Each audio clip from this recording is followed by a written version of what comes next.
Good day to you. This is Tony Ballinger from the Fighting Men of Rhodesia YouTube series. My guest today is Dudley Wall from INTAF, ARU, and the South African Defence Force. He finished in INTAF as a senior district officer and as a colonel in the South African Army. So a very varied form of employment that he's had in the military. And I've heard from other guys that he's got some really interesting stories to tell. So I really look forward to this. Dudley, thank you for being one of the rare men that has decided to come forward and tell your story for posterity. It's really a pleasure to have you on board. Thank you very much, Tony. I really appreciate the opportunity. It's great. We're recording our history here. It's a good move. Yes, I think that's the key to it. It's a recording of our history. Dudley, tell us a bit about yourself, where you were born, raised, and how you eventually got into internal affairs. Righto. I was born in Germiston in South Africa and left as a tiny baby. My whole family moved up to what was then Northern Rhodesia. We went to Livingstone first, and I lived there for 3 years. After Livingstone, my dad was transferred up to Kitwe on the Congo border. That's where brother was born. We were in Kitwe for 4 years, and after that, that was about the time that Northern Rhodesia was about to become Zambia, and the political parties were involved in negotiations with the British government, for want of a better description, for it to gain its independence. And in that regard, we then moved to Umtali. I consider Umtali as hometown for myself. That's where I went to school. Went to Umtali Boys High School and such like. At the end of 1968, I had completed my O-levels. I was relatively fortunate to get some reasonable results for that. And my late dad, in discussion with what I was going to do post-school, gave me a bit of advice. He said, leave home, go to Salisbury, do an apprenticeship, which is what I did do. I became an apprentice dental technician and did that for 3 years. It wasn't what I wanted to do. Our family is... most of the members have served one way or the other in the armed forces, and that was what I really wanted to do. I enjoy, as most Rhodesians do, I guess, the bush and out in the open and such like. And I decided that INTAF was the way to go for that. I was given the opportunity, and when I joined INTAF in January 1972, I was first posted to Sipolila, to the District Commissioner's office there. An interesting district because it was relatively remote, and of course it's relatively well known for all of its game, the Zambezi Valley and the escarpment, and it stretched all the way down to Kanyemba on the Zambezi River, which was part of our responsibility. As a young cadet, that allowed me to get settled in and to learn the ways of INTAF. It was a good career move for myself because it allowed me to be out and about. And several months into being at Sipolila, I was then told that I had to go to Bandura to do what was known as the Internal Affairs Cadets course. This is not quite a basic training course, but a course to qualify one to become a cadet in the ministry. And we then went for a couple of months to Bandura, learned all manner of things from tribal customs, the law, firearms, all sorts of things. There was a certain amount of foot patrolling to be done. We were taught how to interact with the people, and we were also introduced to the customs and the language of the people of the country. Very, very useful for me.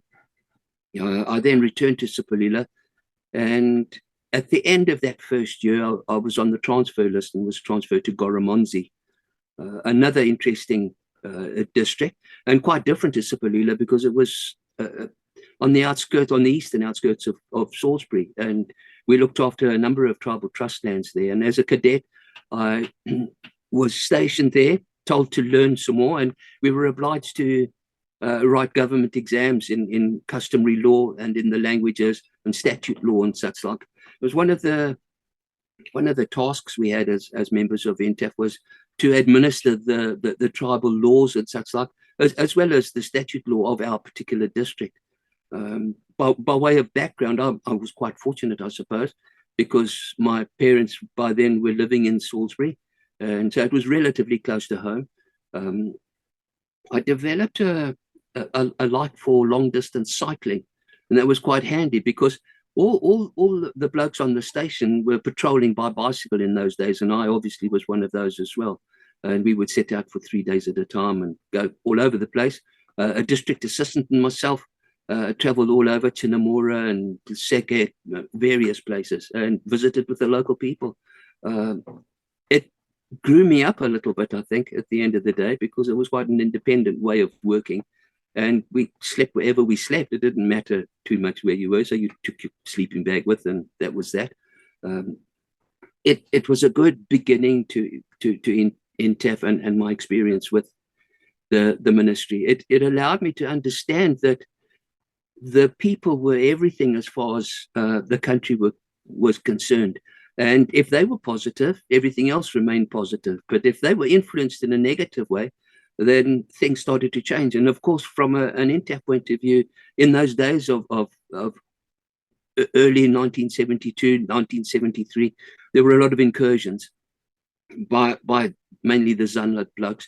They were operating out of Mozambique and coming into the country, and coming over from crossing the Zambezi River, Mozambique side, and obviously from the Mtoko Mrewa side and into our areas. So we patrolled, and one of our big responsibilities was a ground coverage responsibility. Interesting to see the BSAP ground coverage handbook covers quite a bit of INTAF's role as a ground coverage type of organization. We were the eyes and ears of the district commissioner. He couldn't maintain his authority and his control over his particular district and allowed him to do his job unless he was forewarned. I know this is a fairly contentious issue because there was a bit of a clash insofar as who was responsible for what when it came to the war situation. But we had a really good understanding of what influenced the people and how they felt. And if we were with them all the time, we could pick up on small things that allowed us to know that they were being troubled perhaps by strangers in the area. And that was the purpose of the patrolling to a large extent. Other purposes as well, obviously.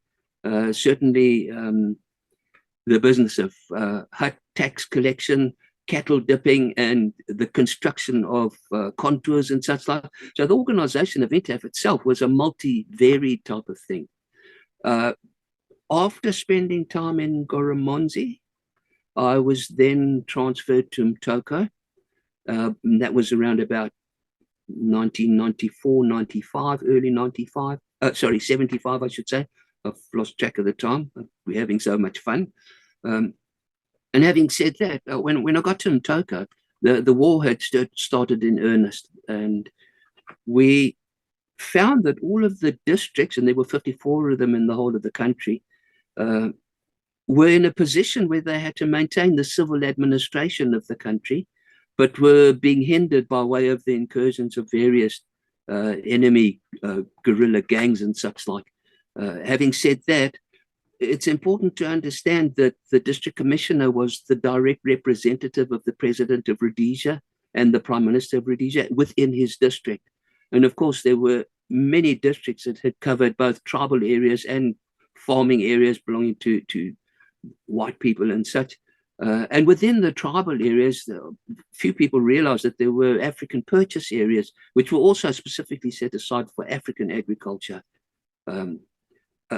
A thing here is that as we went about our business, and we continued to patrol, we continued to interact with the people, we continued to make sure that their well-being was something that we paid attention to, and that everyday life carried on.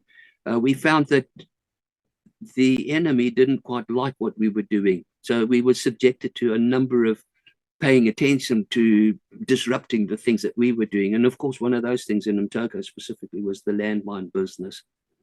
And as an example, we tried to work in a way that we would go out and we'd interact with the people. And by then we were being ambushed on occasion, the odd landmine and such like. So this was a concerted effort on the part of INTAF to be able to look after itself, in that our district assistants all underwent a certain amount of paramilitary training, and they became a paramilitary organization. Mm. I perhaps would say this, we didn't find it strange that we were being requested to do these sort of things, that our district assistants were undergoing things like anti-ambush drills, drill weapons training, minor tactics and such like, because that was the only way we could sort of look after ourselves. And I know a lot of people will think, well, why are we busy with these sort of things?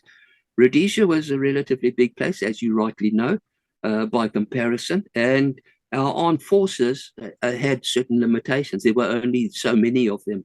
It was virtually impossible for a counterinsurgency guerrilla war for the Air Force and the Army and perhaps the police as well in their capacity to cover the protection of every single person. And that became our responsibility.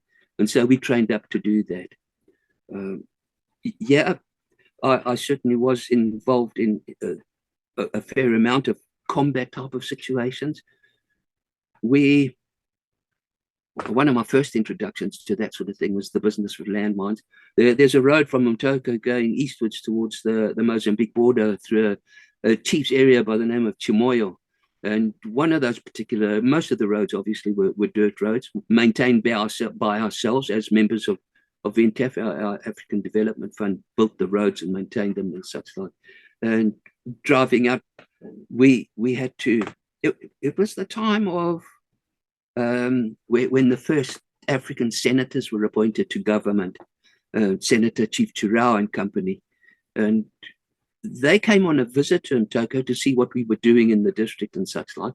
And I was given instructions by the district commissioner to go out and pick up Chief Chimoyo and his family and bring them back into Mtoko so they could meet the senators. And on the way out, we were traveling in a 2-vehicle convoy, and I was in the lead vehicle, a Land Rover at that time. And one of the first mines to be detonated was my responsibility. I had a young, by then, INTAF had already started its national service program at Chikurubi, and we'd been given a couple of these chaps. They'd finished their basic training at Chikurubi and come out to Mtoko to help us man the different protected villages and consolidated villages and such like that we were in the process of constructing. And as I drove out, I had one of the national servicemen sitting next to me in the Land Rover. And in those days, we were slightly naive. Although the vehicles were mine protected, the doors were still on them. And in the Land Rover, of course, you hold your rifle between your legs.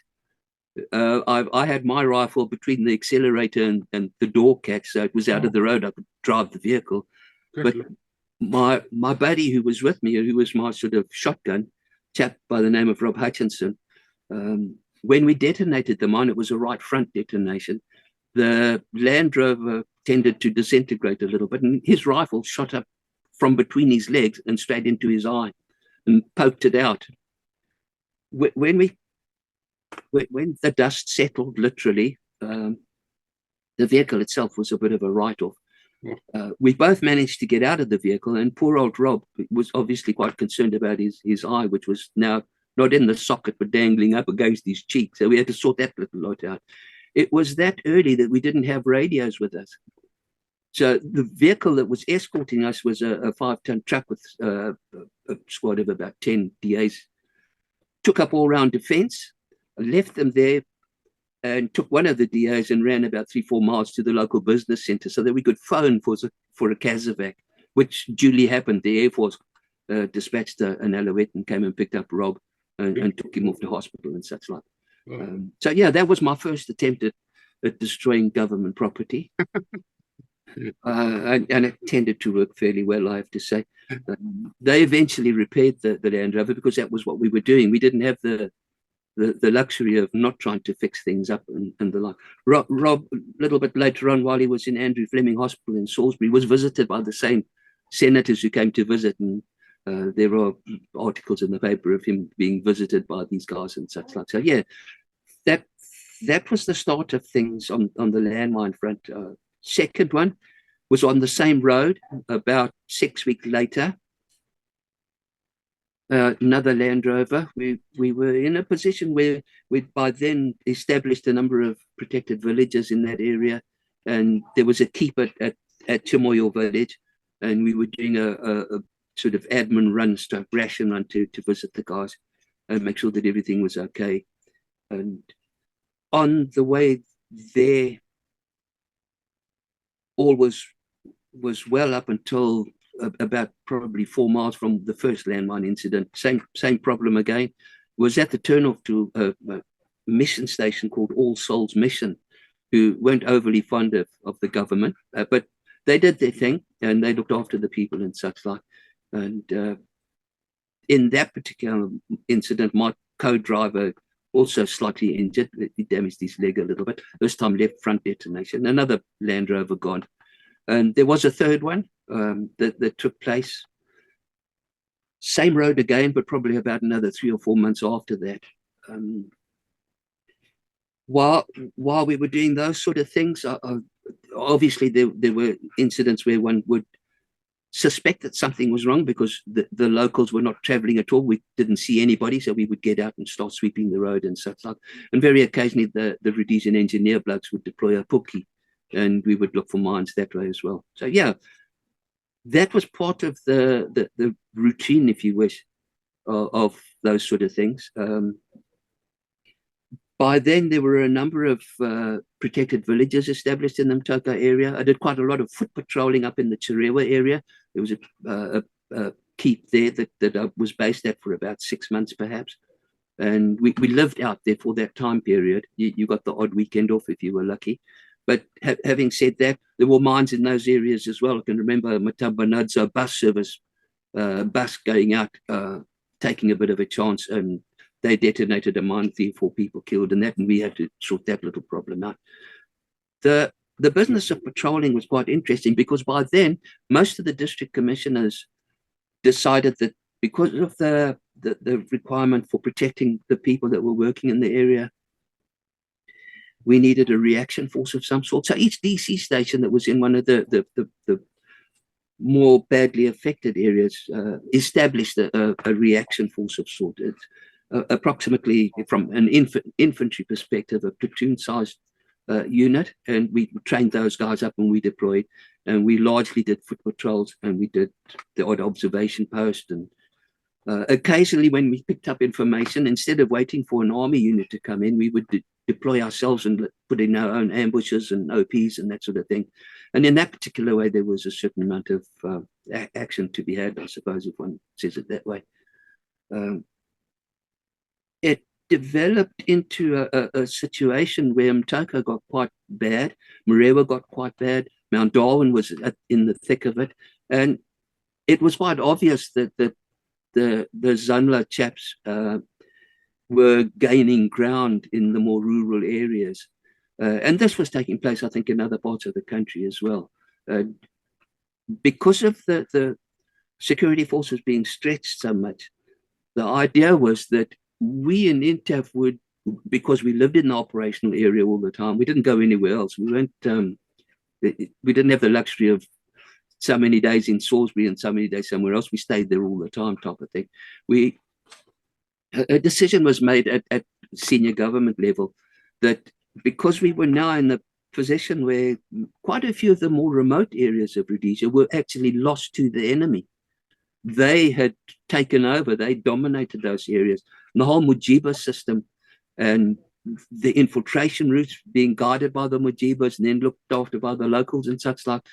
For us to enforce the district administration was a fairly difficult job because of the fact that the enemy didn't quite like what we were doing. And so we established the administration reinforcement unit. And they were much more military in structure and outlook. They were based exactly on a 3-section platoon with a small platoon headquarters. And we were given our own vehicles, our own weapons, our own equipment.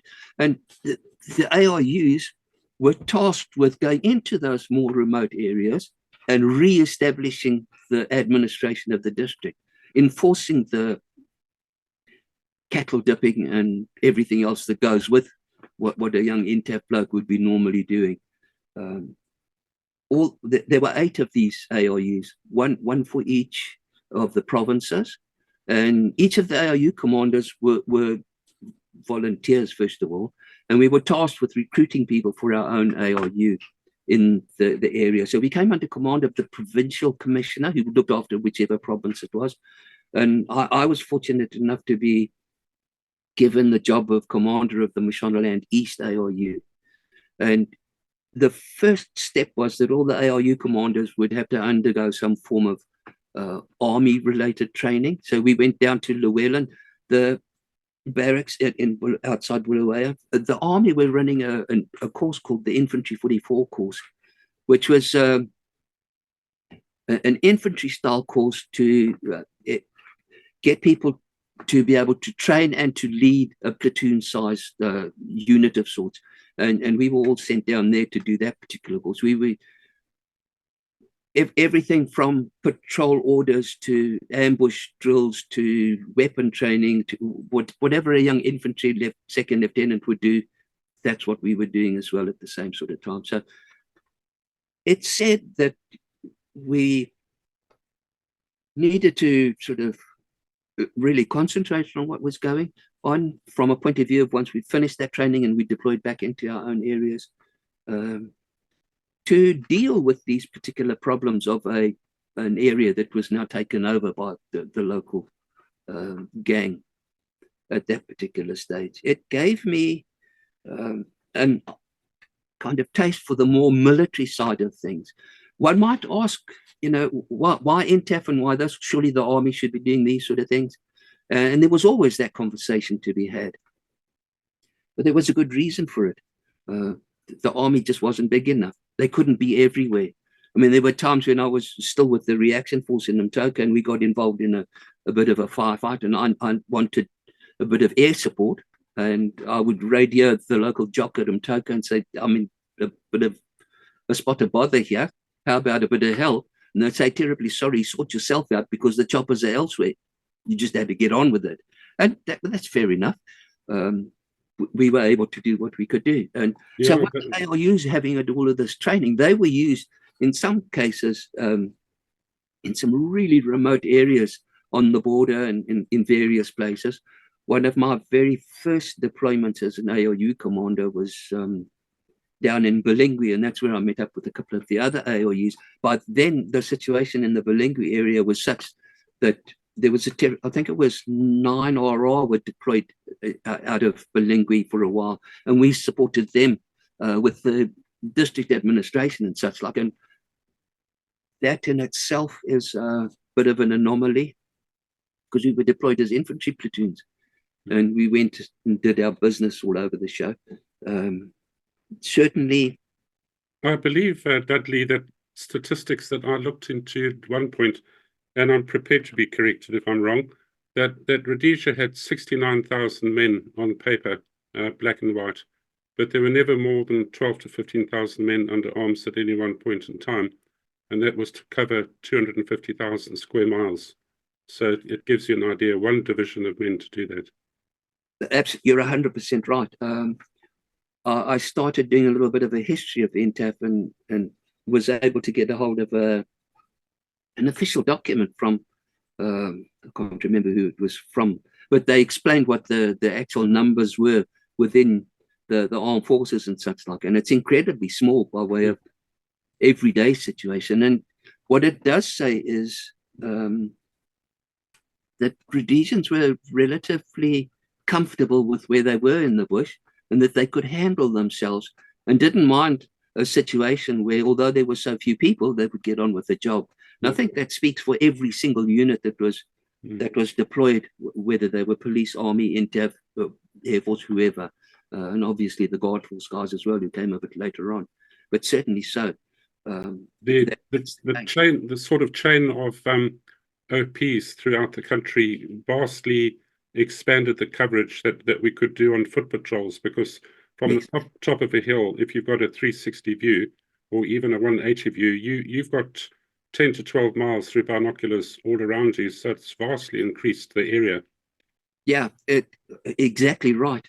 And the team effort at the end of the day was the thing that sort of helped out quite a bit. I will say this, having and there are many other stories one can tell about the Rhodesian situation, and maybe one or two of those might come up in a few minutes. Having said that, when I eventually finished off and joined the South African Army, I realized that this business of fighting wars in Africa is not for sissies. it became quite clear that if you didn't have the people on your side, there was no chance of any success whatsoever. Absolutely. And one of the components to that success story is a compromise, where one starts working with as opposed to against. But that's a story for another time. I'll leave it at that. It was a hard lesson to learn. Certainly, the Rhodesian security forces had some very innovative tactics. The overall strategy perhaps was slightly skewed to begin with, because we were trying to fight fires with a small little fire engine, and that didn't work too well, in my opinion. But what we did develop were some amazingly successful and effective tactics on the ground. The fire force concept, for a starter. The rest of the world, I think, followed on and had a good idea of what we were doing. There were other concepts as well. The concept of tracking, for example, that was a very, very important thing for the Rhodesian forces. Being able to track properly, and not that I'm a tracker by any manner of means, but one or two of my DAs grew up in areas where they could track, and we would rely on them for whatever deployments and following up, and certainly it was a skill that was needed. The business of PSYOPs came way too late, in my opinion. We did what were known as interface operations while we were with the ARUs. Interface operations, by way of a quick description, the idea of using enemy tactics against the enemy. And of course, the Selous Scouts with the pseudo operations was an excellent way of doing that. Interface operations was own forces working at night, and this is what we did with our ARU. We would go into a village. I would walk in as a single person into the village, armed with a pistol and nothing else. Wow. And I'd get the rest of the ARU blokes to do an all-round defense around the village, and I would go and knock on the door of who I thought was the scene. And obviously we knew who the village heads were and such like. So we'd go wake them up at 2 a.m. and get them all out of their houses, get them to make a fire, cook a bit of sadza. I would have a little bit of sadza with these people. We would teach them a couple of pro-government songs, precisely the same thing the enemy were doing. And when we'd finished with that, I would say, well, I'm by myself, because all my guys, they knew what they were doing. They could look after themselves out in the all-round defense. I felt comfortable because they were looking after me. And at the end of the day, we'd finish off with that and say, well, you people need to behave yourself. We'll be back sometime. It might be tomorrow, it might be next week. And I would walk out again and quietly as we could move off, go back to our base camp, wherever that might have been, a little tactical headquarters of some sort on a copy or wherever. And then we'd start all over again. That must have scared the heck out of them, because they don't like leaving their huts at night. And the strange white man, who they all considered were evil spirits, suddenly appearing in the middle of the night must have been incredibly frightening. Equally as much as when the local Zanla guys came over from Mozambique, they would do exactly the same sort of thing. They would hold a pungwe, get everybody to sing songs and what have you, and say, oh, you behave yourself or we'll sort you out, type of thing. And so we thought, well, we'll use the same tactic but counter it and have the opposite message. That came for me a little bit too late in the war to be truly effective. If we'd have started that much earlier, it might well have made a difference. So it was a method of trying to do something with the local people, that we knew them, that we spoke the same language and such like. Well, that was a big plus point. And of course, with the blokes in INTAF, all the regulars, as I was, you had to pass the government exams. You had to speak the language. You had to be able to write it and such like. And that gave us a bit of a foot in the door, as it were. So yes, it was a handy thing. It was a tactic, but I think it came too late. The other things, the idea of trying to persuade people to do things is a very difficult thing, and psychological warfare, wherever you go, is a very subtle and difficult thing to master, and perhaps we should have done that a bit earlier. Did you find it difficult to learn Shona? It's a language that involves a lot of tongue rolling and forward pronunciation. Did you find it difficult to learn? Not not not really, insofar as I enjoy languages. So I quite like the idea. And when I grew up in Umtali, I mean, the young black blokes and what have you that worked in the garden or whatever, that's where I started learning those sort of things. And then later on in Salisbury as well. By then we were relatively fluent in it. It was handy. And more often than not, in my particular troop, we had 33 blokes, and I was the 34th one. And I was generally the only whitey. There were occasionally a second white bloke attached to us for a while. But by and large, I was the only whitey there. So if I wanted to get on with the blokes, then speak the language. And it was really the way to go. I will say that quite more often than not, everything we did was done in Shona. And up in the northeast of Rhodesia, the dialect of Shona is Chibujga. So that's what we spoke. And my number two was a warrant officer who was a good sort of 6 years older than I was, ex-RAR man. And he taught me, he was a mentor for me, I have to say. He taught me a lot of the military side of things with our job. And how would you define Shona? Lyrical, guttural, Germanic, in terms of that guttural thing, or was it quite soft like some of the romantic languages? More on the lines of a romantic language. I think it was relatively soft. It was, if one looks at things of the different groupings of languages, it wasn't part of the Nguni language group, which was Zulu and Shona and Zulu and Ndebele and Swazi and those sort of things, which have a lot of clicking sound. Yeah. It certainly was a softer language. It was for me something that I felt quite easy to sort out. When I moved to South Africa, I was deployed in Natal for quite a while, and they spoke Zulu there all the time. And Zulu and Ndebele are very similar to each other because obviously they're culturally related and such. And so I started picking up a bit of Zulu and the like, and they're completely different type of thing. So yeah. From one last question, sorry, before you go back to your story. No. Am I right in saying that the African cattle were very important to the national beef export? Is that true, or am I making that up? Cattle in most African countries is important from a cultural point of view. And with the Shona people, obviously, also very important, because when you get married, you're going to pay a dowry, and that's normally in the form of cattle. That's why they become so valuable, because you can't get married unless you can pay your dowry, and it's normally in the form of several head of cattle. And did that livestock form part of the export by the Rhodesians to Europe? And yes. Yeah, I believe it was quite important for that purpose as well. Very much so.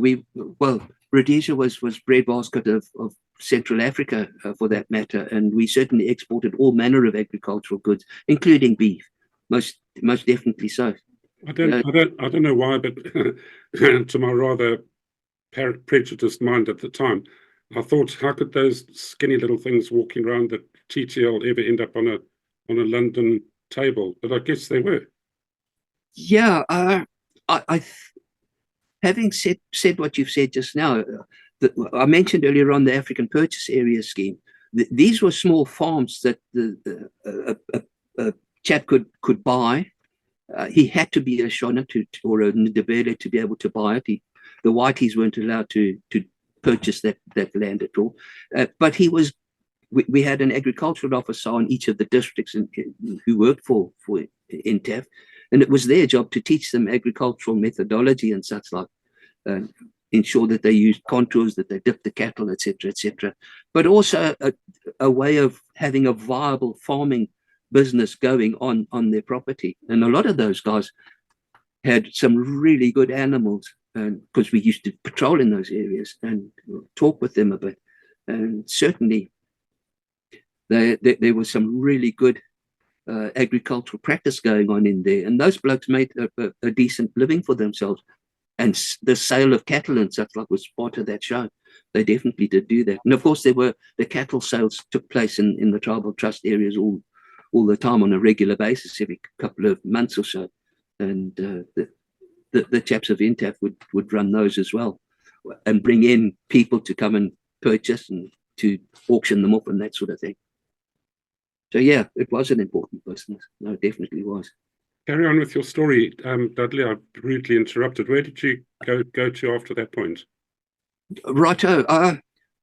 I think that at the end of the day, the war was getting uncomfortable for us, and obviously there were all of the external operations that the chaps in the Army and the Air Force were conducting, and they were pretty successful. And that was also part of this business of the kind of strategy we were using to defend the country. Having said that, I was deployed in order to not bore people too much. My last deployment with the ARUs was down into the Rhodesia area, and I took my troop of blokes down there, and we were working in an area that had been almost completely subverted. And the local gangs that were there were quite aggressive, and they had attacked a number of people and murdered a few, certainly ambushed security force patrols in the area when they went through there and such like. And so I was given instructions as an example to round off this ARU business, to deploy to Rhodesia to back up the local district commissioner and his blokes there, and to try and make sure that the administration would carry on. Because the enemy had been operating in that area for quite a long time, it was considered sort of an area that they'd almost taken over, especially in the villages and that sort of thing, and especially from a psychological point of view. So we deployed down there, and I with my blokes, we found a little place in the middle of Rhodesia TTL that we converted into a temporary base of sorts from which we could operate. And we were doing a number of things in an effort to try and find the local group of the enemy who were deployed there. There were probably about 35 of them. And it was rainy season, I can remember that much. And we would pick up tracks occasionally. I mentioned a bit of the tracking thing before. And my blokes would follow it a bit. Rain, no more tracks, go back to base, rethink, and then redeploy. And I would send patrols out. Our normal modus operandi was much the same as the infantry. I would send a section of 4 men out for a 3-day patrol. They would go out, do their 3 days, come back in again, have a little bit of a rest, not swap them around. It's one word. And eventually, it got to the position where we would speak to people and they wouldn't want to speak to us at all. So the African purchase area that was adjacent to Rhodesia TTL, I knew that there was still quite a bit of sort of normal everyday farming activity going on there. So I decided I'd take one of my blokes. He was my platoon machine gunner, and myself, and a second vehicle with another DA. And I think there was a police officer with us as well. And we went down into the farming area and spoke to these young blokes, because there were, on the one farm particularly, there must have been about 6 or 7 of them sitting around doing absolutely nothing, all 18, 19 years old. And that bothered me. So I had a word with them. They were very reluctant to speak to me. So I said, well, you're coming with me. Bundled them all in the back of the Land Rover. We wanted further conversation with them. And traveling on the road back to our temporary base, the vehicle in front of me was a Leopard with a police officer and INTAF bloke in, and I was in the Land Rover behind, and we were ambushed by these 35 blokes. And I subsequently learned that there were 35 of them. Having said that, it's a very personal story for me, because it happened in November, Remembrance Time and all that sort of thing. On the 11th it was. And as we were driving back towards the temporary base, they started firing at us. We were traveling on a fairly straight road with a low-lying hill to the left of us. And they were all in ambush positions along this road. And the round started hitting the vehicle. I could see the odd hole in the windscreen. And my mag gunner, who was, by then we didn't have doors on Land Rovers, I need to say that, I looked at him and I said to him, you better start shooting at these people because we're in a spot of bother.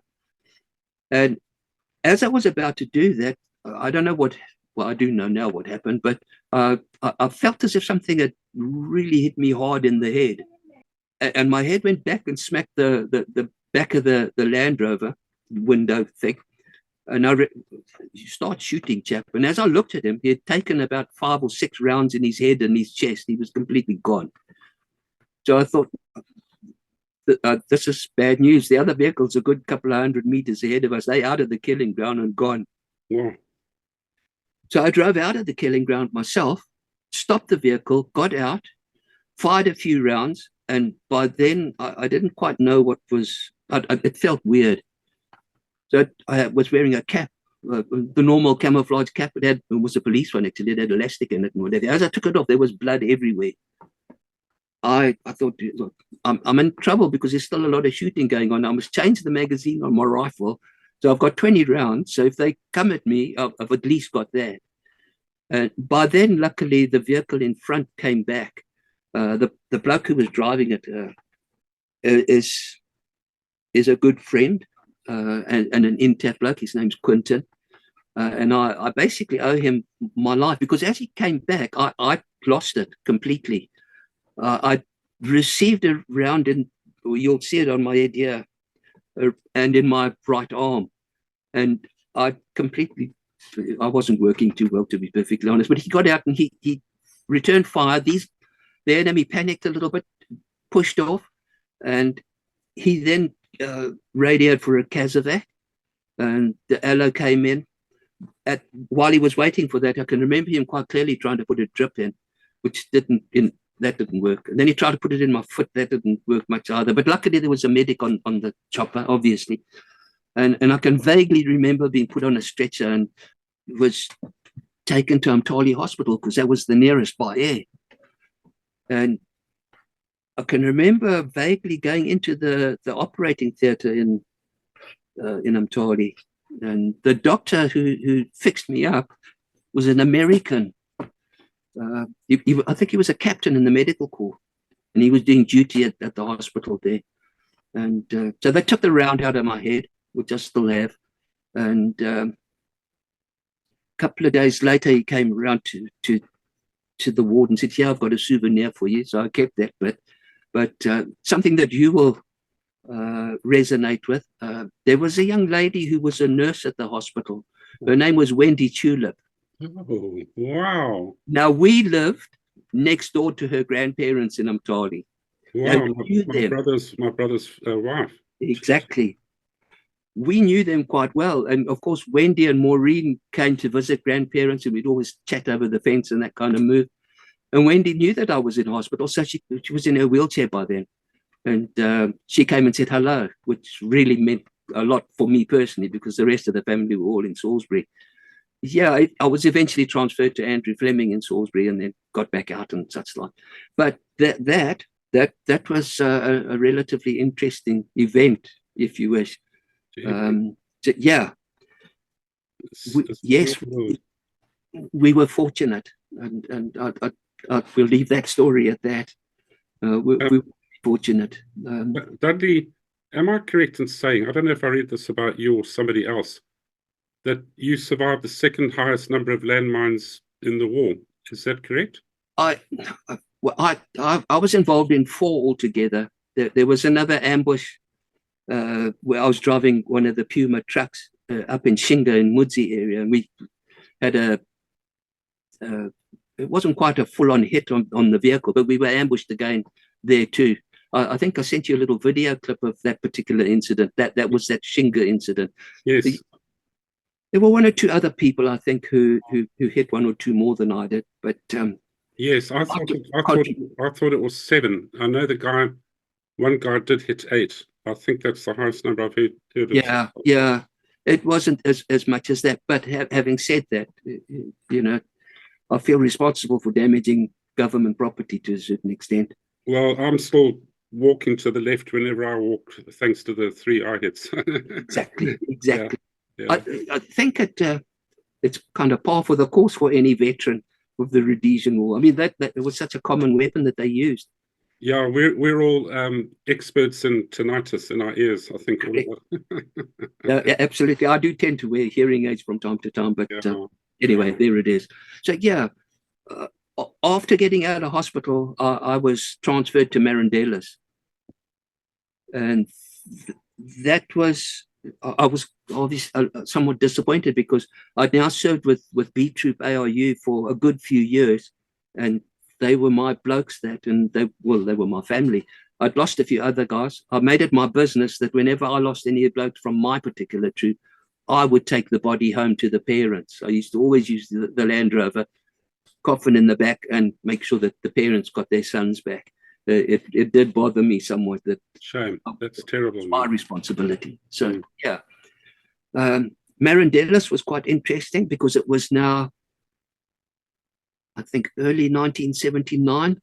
And when I got to Marandellas, things were happening there, and they had just started the whole Security Force Auxiliary Fumurivanu story.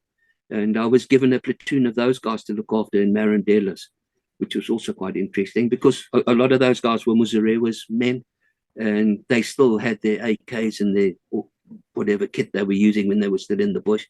And we deployed there on a few patrols to try and influence the people, because by then it was the Zimbabwe-Rhodesia situation and the forthcoming elections to get Muzarewa in as president, which obviously happened, and they contributed towards that.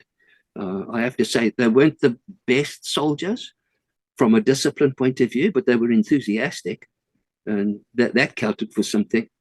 And it was at that particular time that we as a family decided that we were going to move.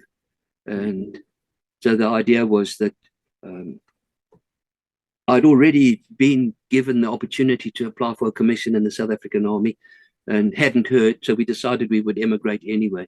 And we bought a caravan, and we had a little utility van type thing and a little Datsun 1200, and with those we put everything in that and off we went. Left Rhodesia. We spent our last night at the caravan park in Salisbury, then went down the normal convoy thing to Beitbridge, crossed the border, and we stayed at Louis Trichardt campsite for a couple of nights. And it was at that particular time when we were listening to the news and such like, and we heard the radio message that Wendy was going down to South Africa on holiday, and she had hit a mine on the tarred road and she was killed. So yeah, that bugged me a bit.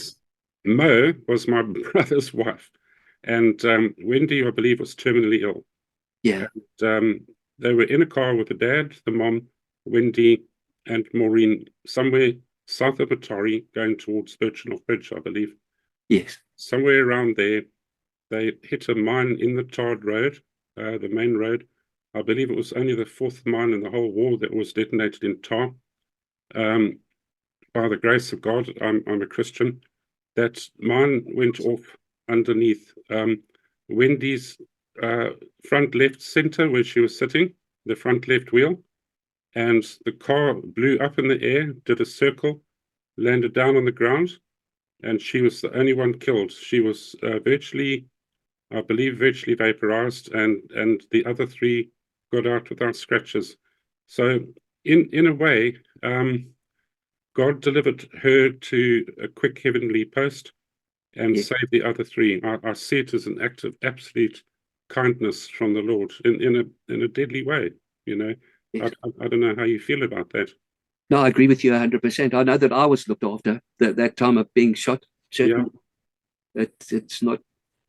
I cannot say anything else except I was being looked after. Yeah. So she was taken home because she was ill, and the other three survived. I mean, in an unmine-proof motor car, they survived. Incredible. And she was the only one killed, you know, when I heard that story, it gave me goosebumps. And many years later, when I was living in Harare, I was doing quite well in my business, and I bought a whole heap of fireworks to launch from our veranda over the valley where I lived in Glenlawn. And when the big bangs came up, Mo just walked up inside and she didn't come out. And I thought, shame, what's wrong with her? And I said to Brian, we carried on watching the fireworks, and explained to me what had happened, that that bangs still affected her very badly. Oh, yes. Although I think you'll agree with me, in the mines I hit, I never heard them. I was in a vacuum. Yes. So Yes. It's absolutely wrong. never heard a darn thing. Yeah. Oh, wow, Dudley, that's a small world, my friend. It's very small because we also used to live in Glenlawn in Salisbury. Good Lord. In which road were you in? Oxley Drive. Okay, the main one that went through there was Foliage on Crescent, and then I was at the top of the hill on the right-hand side in Cutter Close. And we bought that plot of land for a television that we sold that week when TVs were in big demand. There you go. Built a beautiful house overlooking the valley there. Yeah. It's a lovely part of the world. Mm. It is so. It was convenient for me when I was based in Mtoko, because when we deployed with the ARU, we went all over the show. And we often used to drive past the house because it was just off the main Mtoko road. And I used to stop off, and sometimes overnight then we would camp out in the yard and what have you. And it was very convenient. What a small world. I don't know if you've got anything else on your list, but what I'd like to ask you, those times that you went out patrolling and you're sitting there with one of your assistants before the war got really bad, Manny, just looking up at the stars and the beautiful African smells and sounds and everything around you, it was paradise on earth, in my opinion, don't you think? I agree 100%. I find that it's something I miss, to be honest. It's something that I'm privileged to have experienced, and to listen to the night sounds and to just the smells, and there's no descriptive word for it. It's an absolute privilege to have been there and experienced it. Because you and I both live in England now, and the thing that I missed is when a rainstorm was approaching, those bruised purple clouds, and the rain was coming and the wind was kicking up the leaves, and you got that smell absolutely of wet grass before the rain actually hit you. Yes. Wet grass, dust, and animal dung. Magnificent. Absolutely right. There's nothing better. There is nothing better. Yeah, it's because Africa's in our blood. Mm.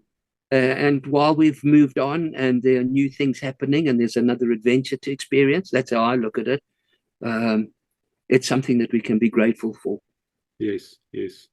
I know I've said this on the other programs, but my daughter gave me a DNA test and I'm half Afrikaans. I never knew I was. And every week now I get 9 this Aunt Henny's from South Africa. So that, you know, I'm basically half rock spider, half pom. And I've got Africa in my blood, man. I believe my ancestors arrived there late 17th century. So it's ingrained in me. It's just... Oh, yes. No, it's a part of who you are. And you know what I believe? Even though I'm a believer, I really believe, I don't know if this can be proven, I believe your DNA passes memories on to the next person. There's got to be some type of change to the memory part of your DNA, that when you have children, there's something that they can feel in themselves, something that says, I know who I am. Like when I went to Denmark, I was diagnosed as 67% Viking, you know, from Denmark. When I went to Denmark, I felt, man, I've been here. Yeah, you belong. Belong. I felt, when I looked across the straits into Sweden, I said, I've been here. You know what I mean? It was weird.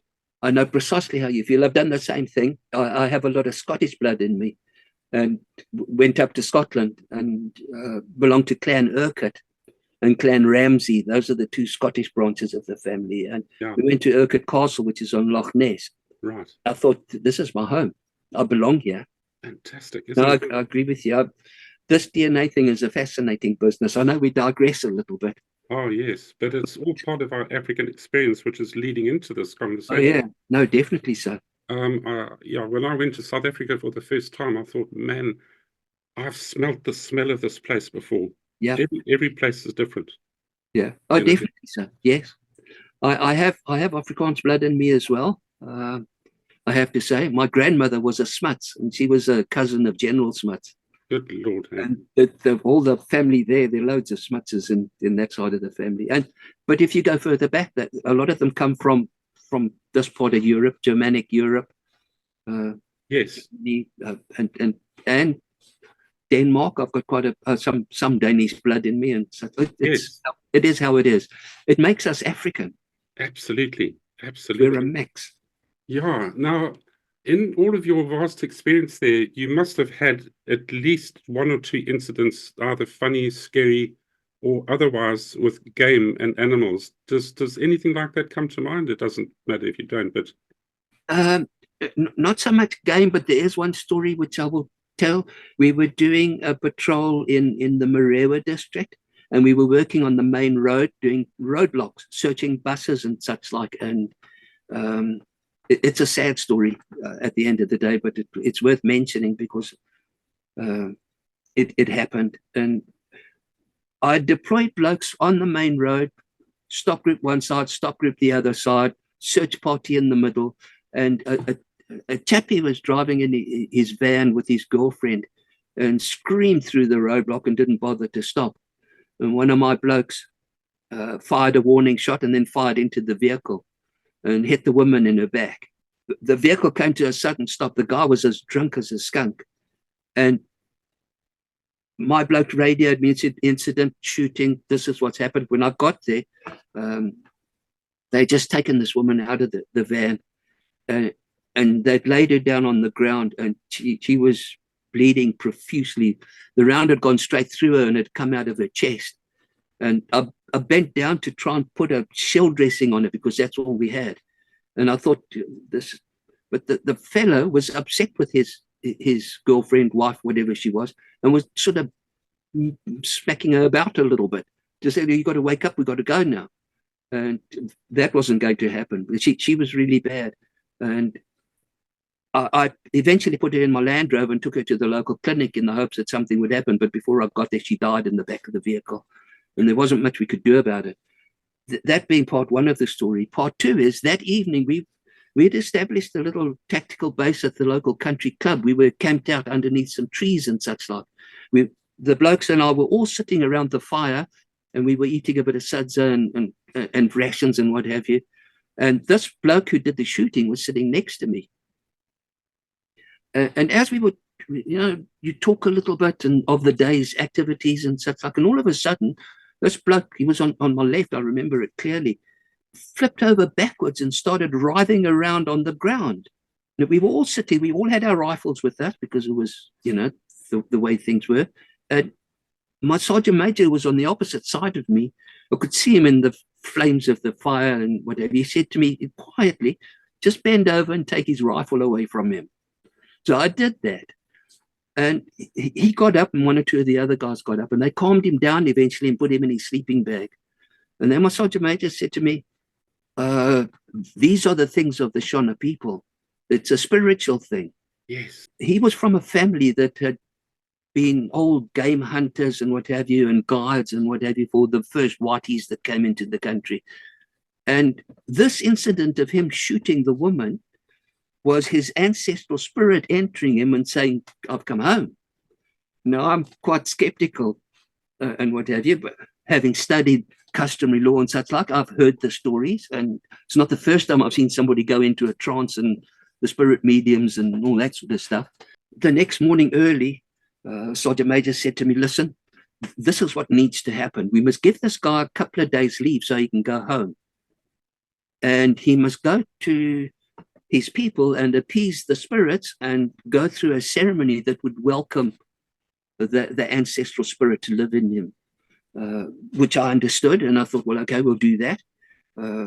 Next morning, told him, "Chap, you've got 1 week, off you go, get yourself sorted." And he went home, he went through the whole initiation thing of accepting the spirit as being living in him, and the family did whatever they had to do. When he came back, we normally did 42 days in the bush and then 10 days off. Of those 10 days, 7 days leave and another 3 days back at Chikurubi to rearm, zero weapons, more supplies and rations and all that kind of stuff before we deploy again. And at that particular stage, we were on the range, and this bloke was he was zeroing his rifle and one thing or another. And clever boy, he puts a piece of cardboard on the butts and he starts shooting at the cardboard and he chases the piece of cardboard all the way up to the top of the butts. Before, he couldn't hit a cow on the bum with a banjo. Now all of a sudden he's a sharpshooter. Wow. All the blokes, yeah, it's because of his spirit. The old bloke knows how to shoot. Now he can do it. And so that was part of the sort of everyday life of these guys. And for me too, for that matter, because they were mine. Yeah. And we lived together and we worked together and such like, and we experienced all of those sort of things. It showed me that in a way we're a little bit different. My belief system and his belief system are somewhat different. My belief system is a traditional Christian one. His is an ancestral one, but we work together and we can live together and we can come to terms with the fact that we can actually get on with each other. Mm. And I thought to myself, well, you know, why can't the whole country do that? Yeah. So what it entered him really was a familiar spirit. Yeah, exactly. Well, a different name for it is a demon. And the bush was rife with them. And oh yes, all these little things crawling around at night are well documented. Yeah. I was on patrol at Vic Falls. I was the only white guy with 8 African troopers, and we'd set up in an ambush. And I'd never seen a moon as big as that night. It took up half the horizon. It looked spooky. It looked scary. It was orange. And anyway, at about 3 a.m, it was my time to go to sleep. And I thought I'll have a couple of hours, and then we'll get up and move out before first light. Well, the next thing, I woke up with the most horrific shock, like an electric shock going down my body. There was this guy standing up. This is in the middle of an ambush, with both of his arms open, hair wild, sort of shouting at the moon, singing at the moon, and having a song. It wasn't his voice, it wasn't his language. I don't know what the heck was going on. And obviously, I took his weapon away because I didn't know what he was going to do. Exactly. Quietened him down, and as soon as he was calm, I said, "Right, we've compromised the position," and we slunk off in another direction to another RV. And but these spiritual things were rife throughout. On another side, I mean, this is really interesting for people that are listening. You must have had lots of witchcraft experiences. There were stories of angels around farms. I know of at least 3 where terrorists broke off attacks because they saw soldiers dressed in white, and they took off. And angels, so this is really interesting. Yeah, it is so, and it's interwoven into the very war that we were fighting. Yes. You cannot separate it as mythical or unrealistic experiences by different people. And could we have had more success if we'd got the king spirits, the Nahandas and all that's on our side, or the people that they lived in? What do you call them? Could we have done more? Against the terrorists? Do you think? I think I've got a specific opinion about this. Obviously, when we first opened up the area that was going to become known as Rhodesia with the Pioneer Column, they were forward-thinking men, and Cahoon was the native administrator who was part of the Pioneer Column, and the Matabele Native Police were formed to patrol the tribal areas, and they were under the command of the different native commissioners. They weren't part of the police force, and they had the power to do whatever they needed to do to maintain law and order and such like. And it was at that particular time that we needed to say, these people have got certain differences, but there are certain common things that we all have, and those common things are on the lines of our feelings, and our opinion perhaps is slightly different, but we can feel anger, and we can feel pain, and we can feel sorrow and such like. And that makes us what we are, human beings. And we did not take advantage of that when it came to our bush war. We tended to think, well, they're over there and we're over here, and so be it. And it wasn't like that. It wasn't like that. I think that there could have been much more done to try and foster a spirit of not equality, but of understanding between different people, and that we're different, but it doesn't make us bad. And the enemy knew exactly what we were on about being the people that we were, and they took advantage of that. And the Mujiba system was really effective. Yeah. Because they knew that we were going to go in there to a village or whatever, and we were going to say, where the hell are the enemy? We want to sort them out and one thing and another, as opposed to finding out how the local people felt about it. And because the Mujibas were there all the time, and because the political commissars were there all the time, and they were pretty good at what they did, because they went in and said, treat the people fairly. You've got to have them on sides, otherwise you're not going to win the war. So they did their best. But when there was a village that was anti-enemy and pro-government, that's when the atrocity started, and the lips being cut off and all the rest of it, to demonstrate that they were in charge. Yeah. We went on patrol for 6 weeks, and then we came out again. And half the time we weren't living amongst those people. The idea of the interface ops that we described earlier on was purely a belated effort to try and live amongst the people and be there all the time. The INTAF blokes tried to do that up to a point, but it wouldn't happen in every district. It only happened in certain districts. And there's always going to be the human nature component to this, insofar as some of us will try our best and do these things and get on, and some of us will try and do the minimum. It's human nature. It's how it is. I do honestly believe that we left the PSYOPs effort way too late. And the fact that the INTAF blokes really knew the people and their ways should have been utilized by the government much earlier than we actually did. It's interesting that one looks at other countries and the way that they do things. I'm not sure if you're aware, but Russia has its own internal affairs armed forces. They fall under the Ministry of Internal Affairs. They look after border. They're kind of like a gendarmerie type of thing. And they look after the borders, and they look after all the internal things of the country. They deploy much the same way INTAF deployed. The Indians have got the same thing. They call them the Assam Rifles. And the Assam Rifles is one of the biggest units, but they're all in Ministry of Interior troops. And they deploy doing the very similar things that INTAF did. We cottoned on to the idea of uniforms and arms throughout INTAF only much later on in its existence, so by 1975 or thereabouts. And I think that was way too late. But certainly the DAs were in uniform ever since the Pioneer Column. And I can remember when I was based at Mtoko in our armory, we had a couple of old Martini Henry rifles that were on strength. Obviously, it was just a sort of interest thing that there were 5 or 6 of these Martini Henrys in there, but they were from the old days. And they just remained in the gun safe and on strength kind of thing. But that is an indication of the fact that we did have armed people doing certain things. And the local people respected understanding the customs and traditions of the people, obeying them, and being part of them, and being able to approach somebody who could solve a problem. And that's how a number of the people did look at INTAF, because we held tribal courts and such like, and made decisions that affected everybody's lives on a day-to-day basis. It's a very potent, powerful thing. It's a big information gap between what you guys were doing and what the guys sitting in the ivory towers were understanding.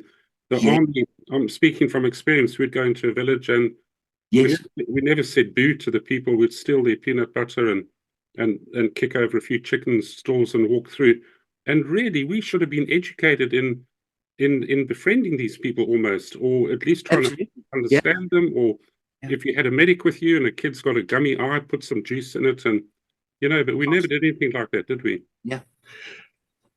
Only too late did we start doing that. I can remember in Mtoko and Mudzi, the army medics would come around to the keeps very occasionally and hold a one-day clinic. But it was a one-day clinic and it was done. And I say this about the protected villages and such like. Some people say it was a bad idea and it wasn't very successful.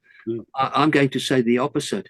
The only reason why I think that they were more successful than we actually give them credit for was the fact that they were constantly being attacked. And the enemy wouldn't attack them if they didn't think this was an irritant. Yeah, yeah. It was working, but then we kind of gave up on it. And sadly, it could have been something better.